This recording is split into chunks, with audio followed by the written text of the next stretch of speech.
Good morning, Rise and Freedom. I'm Austin Peterson. You're watching and listening to the Wake Up America show at wakeupAmericaShow.com. Glad to have you here. Thanks so much for tuning in. Fight back against big tech social media censorship of news and views like these by clicking that like button. And if it's your first time watching the show today, make sure that you subscribe to the channel so that you can get updates whenever we go live. It's not a promise you'll get updates because sometimes social media is like, nah, we're not going to alert your followers.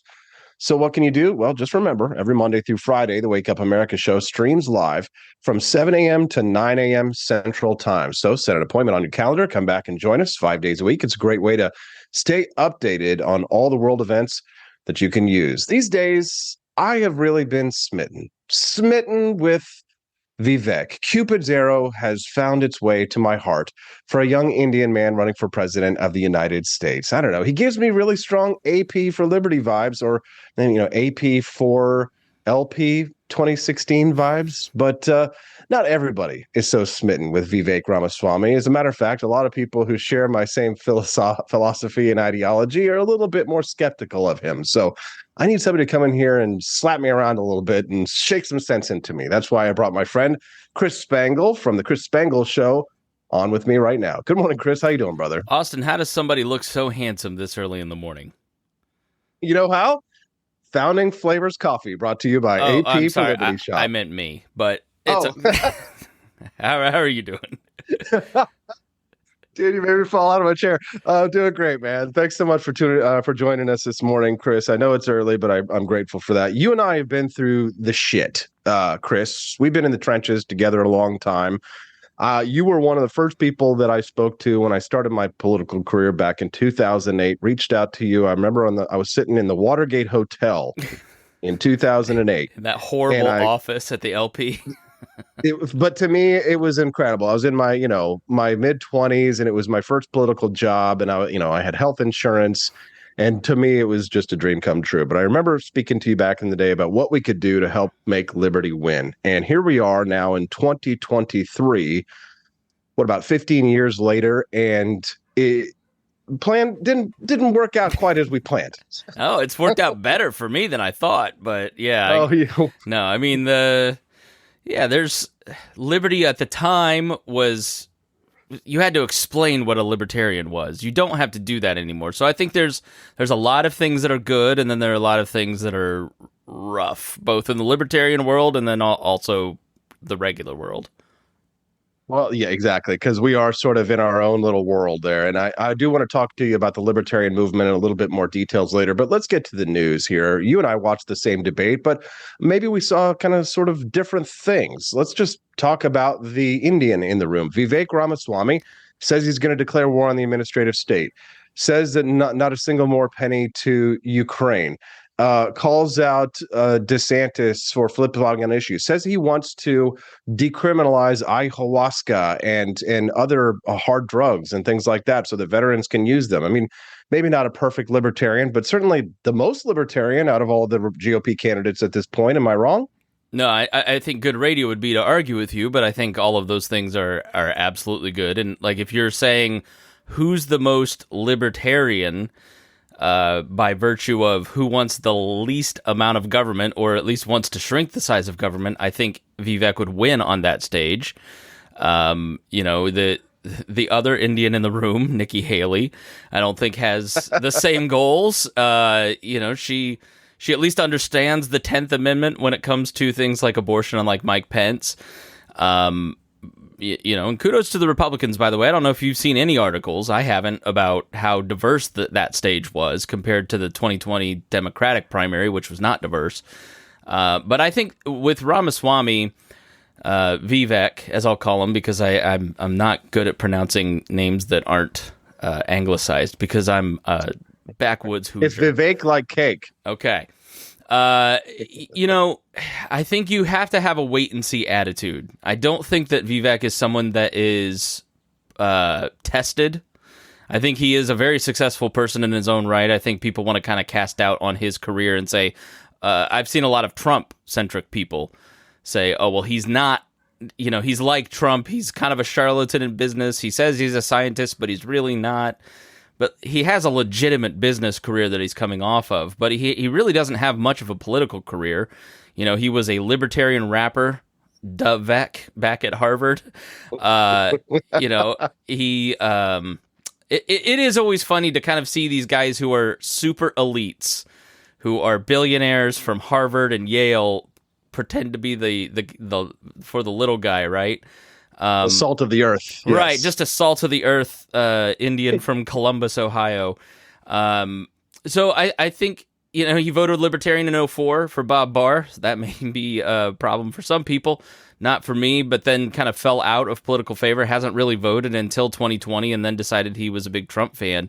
And I think he's kind of a great microcosm of like the post-Trump libertarian, you know, people who kind of became interested in liberty back during Ron Paul's era, like you and I think have a stronger sense of political philosophy than maybe people who kind of were activated post-2016.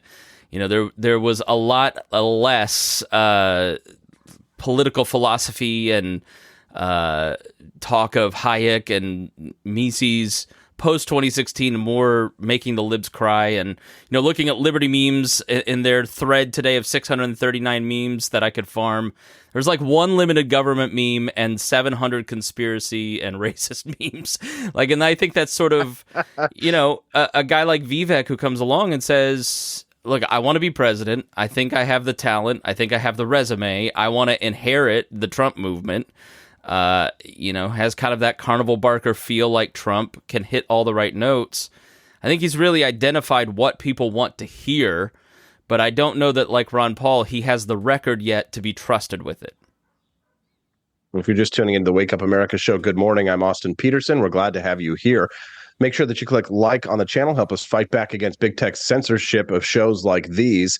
And subscribe to the channel if it's your first time watching us here this morning. We're glad to have a nice audience size here with us between Rumble and YouTube, Apple TV, Fire TV, and Roku. We hope you'll come back and join us again another morning as well.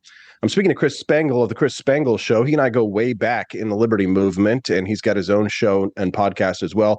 Chris, you say that you watched the debate 3 times, and you sent me a little pukey face next to that.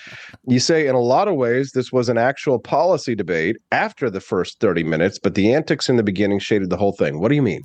Yeah, so I went in blind, but I haven't followed any of the presidential politics at all. I didn't really know a lot about Vivek. How do you say it? Am I saying Vivek, like Vivek? Cake. Vivek. Okay, excuse me. My 2-hour podcast about the debate, I got it completely wrong. Vivek. I initially couldn't stand him, and I still don't like his style. But after watching it the second time, you started to notice, okay, this is strategy. This is debate strategy that Pence is doing too. In a lot of ways, Vivek and Pence are very much alike. They're very skilled politicians. They're very skilled on messaging. Mike Pence was a radio talk show host from here in my hometown. I work in the building he used to work in.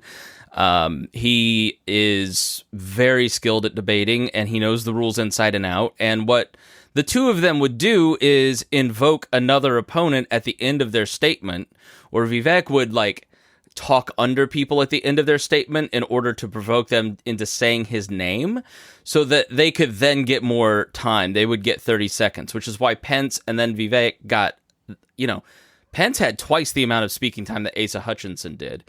All of that is really exciting for the clips. The reality of these debates is that the important part is the first 30 minutes because that's what the media watches, and then they spend the last 90 minutes writing their stories.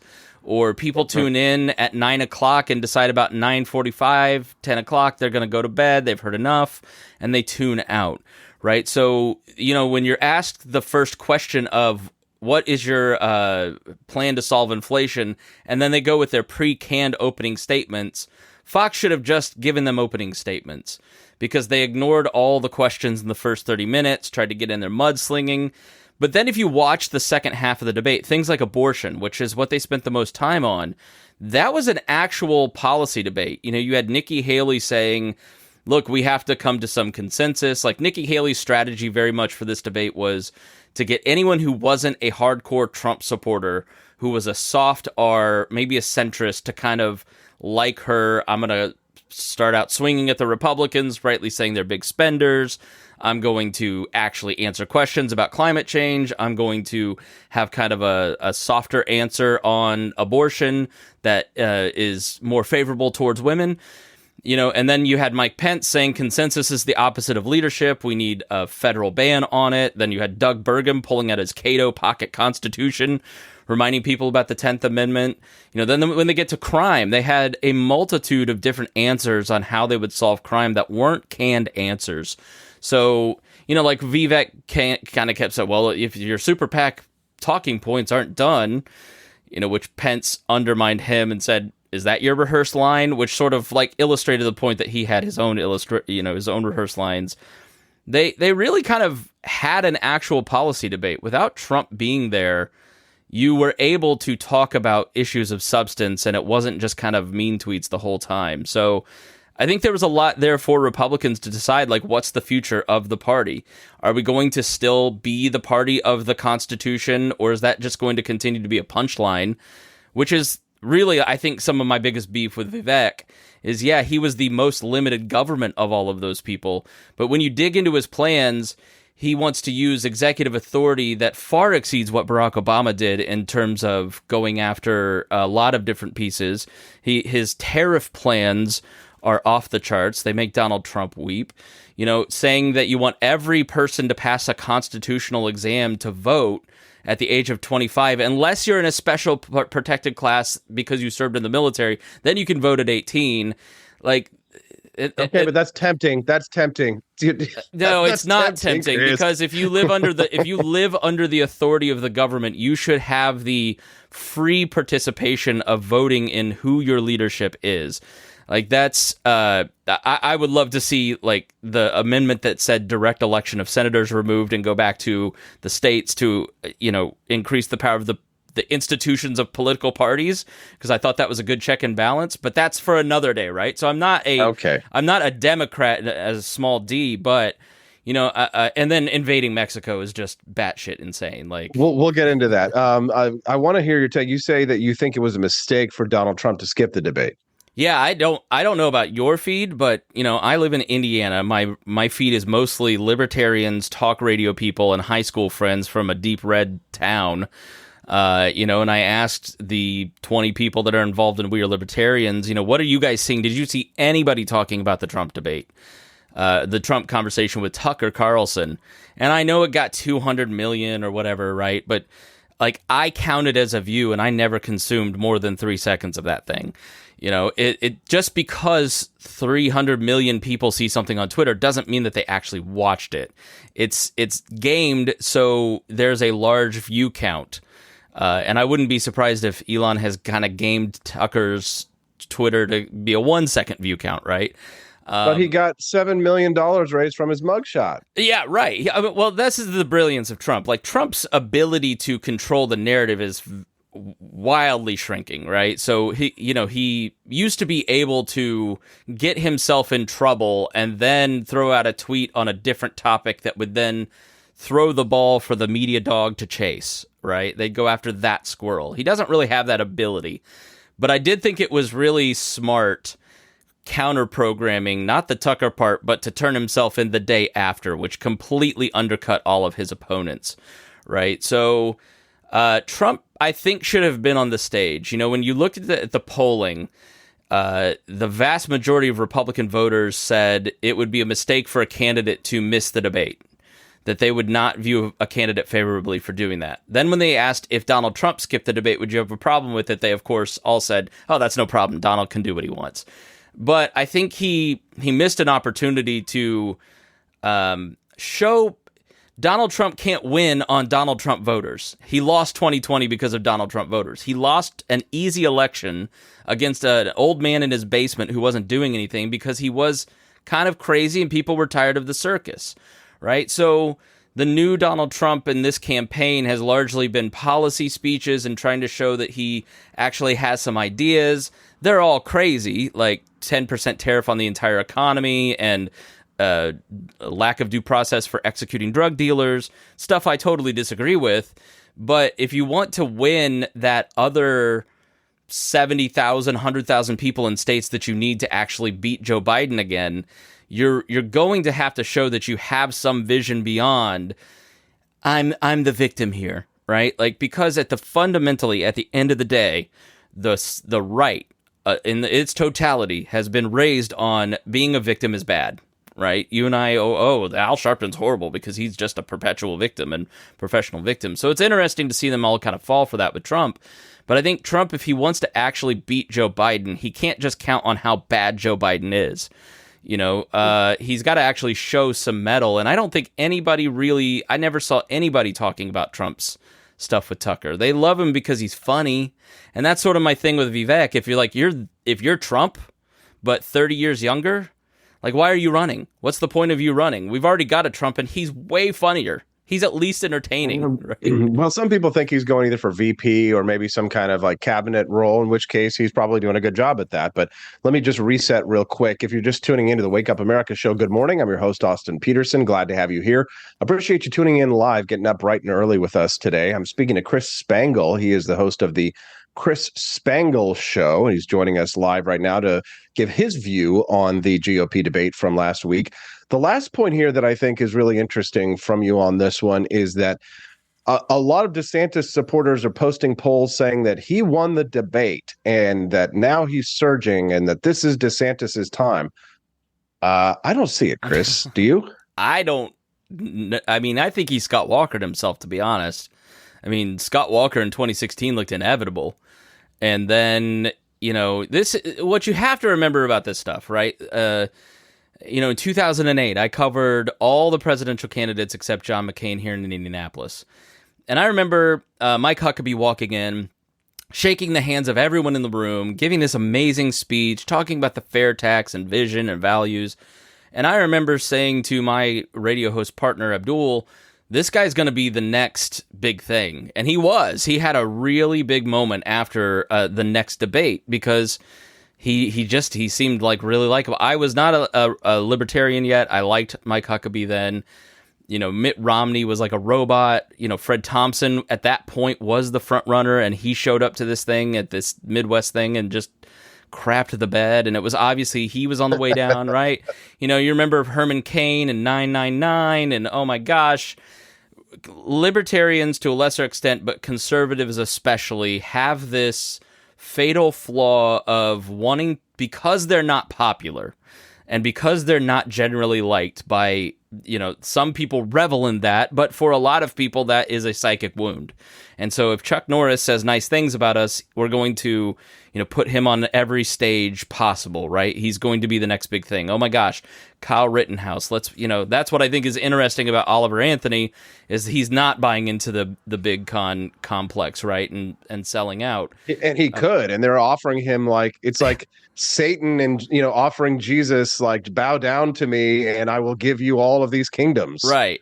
And DeSantis, I think, had that moment where, you know, he's despised by the media. But let's be honest. I know we're talking about should we get masks and vaccines again, but for most people, you know, COVID in 2020 is not even in their top 10 of concerns. You know, if you were to talk to most people, they want to move on and they want to forget. And I know that our very online, you know, myself, you listeners, right? We don't live in that world, right? But people kind of don't want to remember that. And that's kind of the best thing about DeSantis, is that he stood up to the big complex, whereas Donald Trump handed the government over to Fauci, passed 2 stimulus bills, was mad that the third wasn't bigger than what Pelosi wrote, right? Like, it's, you know, he's got credibility in a way that like a Vivek or even Trump don't have, and that he's been effective as governor in Florida, whether you agree with those policies or not. There's a lot about what he's done that I don't disagree with and do disagree with, but he's actually like tested, right? And so I wonder if there's just a level of like, all right, this guy showed up to the debate and he was competent. He's got a record. We can trust him because he's actually like, yeah, he's feeding me the BS lines like Pence does, but like he's not as fake as Pence. And so I wonder if maybe there's like a settling that he's just the second choice because we can trust him a little bit. But I thought in the debate performance he was nowhere. He got the perfect tee up. Fox News clearly wanted him to win the debate.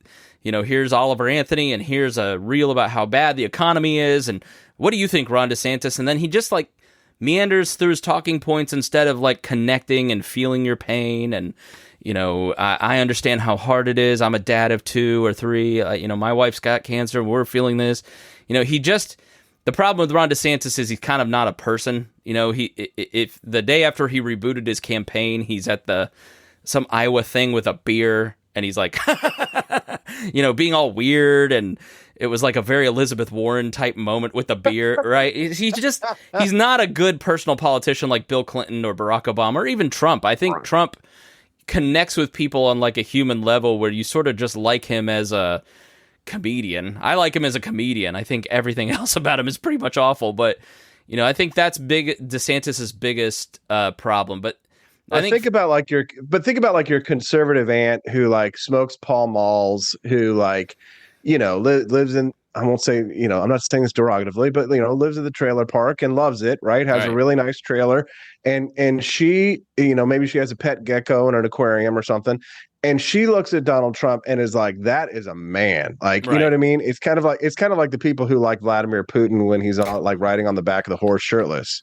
They're just, there's a demographic of people that that kind of resonates with, that older kind of beefy, caked up strong man who get sort of makes him excited. You want to have a beer and a Pall Mall with, right, at the bar. Trump is the kind of guy that would be the guy that everybody would be surrounding him and listening to him tell stories and laughing. You look at his mugshot and say he's hard. Yes, exactly. Well, we've only got a few more minutes left with you, Chris. So I could probably monopolize your entire time this morning if I wanted to, because I know that you're a good guy and you're very generous with your time, but I want to be kind to you. So do me a favor here and fill me in on the Libertarian Party, because that's where you and I grew up. That's where we began. And Dave Smith was going to be the likely nominee of this party. I think it looks like it's in shambles over there now that he's kind of stepped down and said he's not going to run. Love him or hate him, he was kind of head of the Mises Caucus, the most high profile of all libertarians these days, going on Joe Rogan and doing these comedy shows and stuff like that. He's got, again, I got a lot of name ID out there, huge social media following, and he goes, when you go on Joe Rogan, I consider that, more than just kind of online fame, even if it's a podcast, because it's just so big, right? The biggest show in the world. So what is the LP going to do? I mean, when I look at the candidates they have right now, I mean, there's a couple of people that I know that are friends of mine that I like, but it just seems pointless. What do you think? Well, that's why I haven't really been in the Libertarian Party for a decade. My own journey, I was a reporter, and I saw, I was a Republican, and I worked for a talk radio station, and I knew Democrats were bad, right? And I'd go to all these meetings and cover meetings and city government and all that, and I would just see, oh, wow, both sides kind of suck, and the media's in on it. And then, in 2008, I'm at the Indiana Republican Convention, and 300 Ron Paul delegates get kicked out illegally, which this woman came up to me crying, going, "You can't believe what they've done to us." And you just go, all right, well, these guys aren't going to let you change it. And so, and I see why people think Donald Trump getting arrested and being held the day, his trial the day before primary, they all buy that that's the deep state going after him. I get why they think that, because of the behavior of the Republican Party. And so I joined the Libertarian Party because I believed mostly in a third party. I wasn't I was libertarianish, but I didn't fully understand the libertarian philosophy. I have over time and believe that it is the best way to peace and prosperity and bringing people together under harmonious circumstances and putting food on your table and keeping you from invading Mexico because you're afraid, right? But the party is the best social club I've ever been a part of. I love all of my friends that I've met from the Libertarian Party, like you. Same. All the people here, my best friends, all come from the Libertarian Party that have been co-hosts of my podcast for 15 years or 10 years. How long have I been doing it? And so I think it's a great group to gather around a philosophy and go out and canvass and do some political activity and make some influence on your fellow candidates, like Mike Pence, when, I did the debate prep for Rupert against him, and, Mike stole one of Rupert's ideas about adding trades to high schools and implemented it, and that came directly from thieving Rupert's idea, right? And that's great. But I think in terms of its political impact, my kind of holy cow moment was doing this podcast locally called Leaders and Legends, where we go out and interview all the elites, the political, sports, news elites of town, right? Every genre, right? And being probably the best known libertarian in the state, other than maybe Rupert or Don Rainwater, nobody really knew anything about what we did or what we said or what impact. There wasn't much of an impact, and it's been pretty clear over 4.5 years that there wasn't much impact from the 40, 50 years that the most, and I will say this with pride, and it is absolutely true, Indiana is the best affiliate, the most organized, the one that has had its crap together the longest because of long-serving people for 30 years who are institutional knowledge. It's not made a huge impact. So what's the point of doing that? And I hate saying it, but I have to be honest with you. If you want to go into it, do it because you want to get to know great people that believe the same thing as you, but be very clear-eyed about the kind of impact that you're going to make in your campaign. And I didn't believe this in 2008 when I took the job, but I do believe it now. The LP is a great way to wake people up to the message of libertarianism, and it ought to be a pure libertarian message. Because if it's not, you end up with people kind of thinking that a Vivek is a libertarian. He's libertarian-ish. He believes in a lot of libertarian ideas. But when you aren't someone who fully understands the libertarian message, and I know you may quibble with the NAP, but I think it's sacrosanct. I think it's a perfect guide to hold people accountable in kind of their policies, you end up drifting. You end up kind of saying, well, libertarian means that you should have the closed borders with massive amounts of guns and restrict free movement, which is a completely opposite stance to what libertarianism is.